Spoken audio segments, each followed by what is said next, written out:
আসসালামু আলাইকুম everyone, welcome back to my channel. দেশে কিংবা বিদেশে যে যেখান থেকে আজকের পর্বের ভিডিওটি দেখছেন, আশা করি আলহামদুলিল্লাহ ভালো আছেন। তো আজকে আমি আপনাদের মাঝে শেয়ার করব চিংড়ি মাছের মালাইকারি রেসিপি। এই রেসিপিটা খেতে কিন্তু অসম্ভব মজার হয়ে থাকে, চাইলে বাসায় একবার ট্রাই করতে পারেন। তো চলুন পুরো রেসিপিটা দেখে নেওয়া যাক। এখানে আমি হাফ কেজি পরিমাণ চিংড়ি মাছ নিয়েছি, আর চিংড়ি মাছগুলোকে ভালোভাবে ধুয়ে পরিষ্কার করে নিয়েছি। অর্থাৎ চিংড়ি মাছের যে জায়গাগুলোতে ময়লা থাকে, পিঠের উপরে, মাথার উপরে, এই জায়গাগুলো আমি একটি চাকুর সাহায্যে চিরে ভালোভাবে ময়লাগুলোকে বের করে পানি দিয়ে পরিষ্কার করে ধুয়ে নিয়েছি। চিংড়ি মাছের ছোট ছোট পাগুলিও কিন্তু আমি কেটে নিয়েছি। আমি এখানে সৌন্দর্যের জন্য খোসা সহ রান্না করে দেখাবো, আপনার চাইলে কিন্তু খোসাটা বাদ দিয়েও রান্না করে নিতে পারেন। তো প্রথমে চিংড়ি মাছগুলোকে ম্যারিনেট করতে হবে। তার জন্য স্বাদমতো লবণ, হাফ চা চামচের কম হলুদ গুঁড়া, মরিচ গুঁড়া দিয়ে দিব।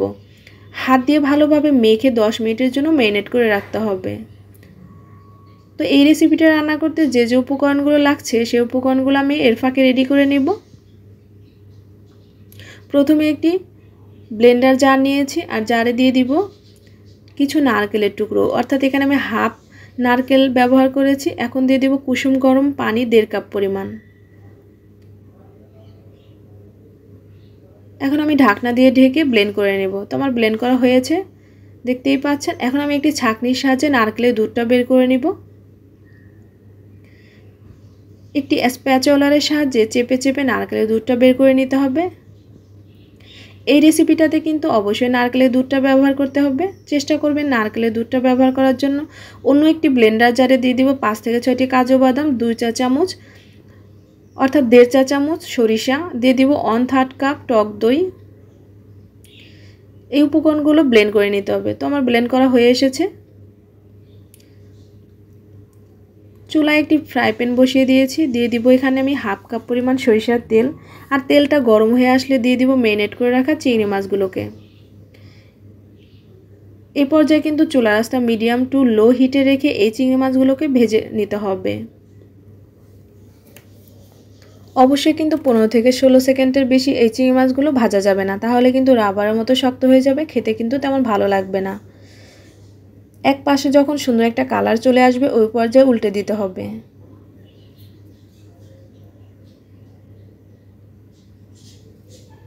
এভাবে এপিট ওপিট ভালো করে ভেজে নিয়ে এই মাছগুলোকে তুলে নিতে হবে। তো আমার মাছগুলো কিন্তু ভাজা হয়ে এসেছে। এই পর্যায়ে কিন্তু আমি তুলে নিচ্ছি তেল ঝরিয়ে। একইভাবে বাকি সবগুলো মাছই ভেজে নিব।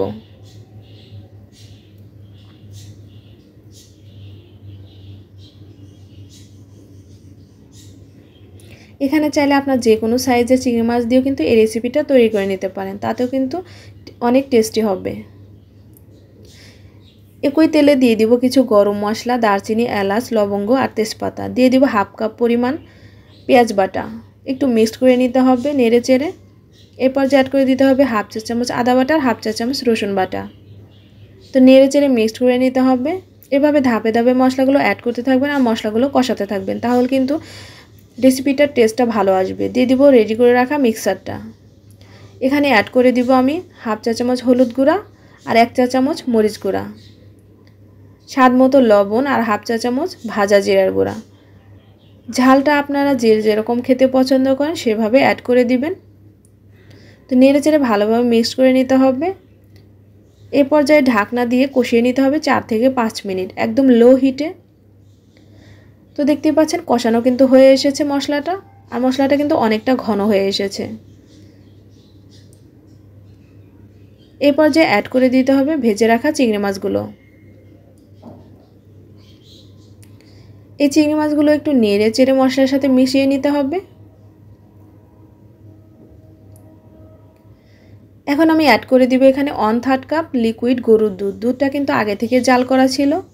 তো নেড়ে চেড়ে ভালোভাবে মিক্স করে নিতে হবে আর ঢাকনা দিয়ে ঢেকে 3 থেকে 4 মিনিট কষিয়ে নিতে হবে। অবশ্যই কিন্তু চুলার আঁচটা একদম লো ফ্লেমে রাখতে হবে। তো 3 থেকে 4 মিনিট কষিয়ে নেওয়ার পর দেখতেই পাচ্ছেন কষানো কিন্তু হয়ে এসেছে, একদম ঘন হয়ে এসেছে। এ পর্যায়ে অ্যাড করে দিতে হবে নারকেলের দুধ। এখানে আমি 1.5 কাপ পরিমাণ নারকেলের দুধ ব্যবহার করেছি। নেড়ে চেড়ে ভালোভাবে নারকেলের দুধের সাথে মিশিয়ে নিতে হবে।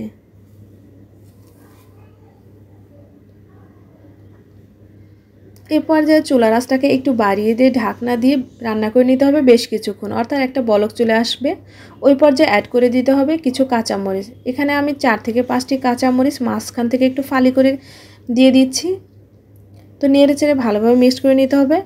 এখন ঢাকনা দিয়ে ঢেকে আরও 5 থেকে 6 মিনিট রান্না করে নেব। তো ফিরে এলাম 5 থেকে 6 মিনিট পর। দেখতেই পাচ্ছেন গ্রেভিটা কিন্তু বেশি একটা ঘন হয়নি। এরপর যে আমি আবারও ঢাকনা দিয়ে ঢেকে 10 মিনিটের জন্য একদম লো হিটে দমে বসিয়ে রান্না করে নিব। অবশ্যই কিন্তু লবণটা টেস্ট করে নেবেন।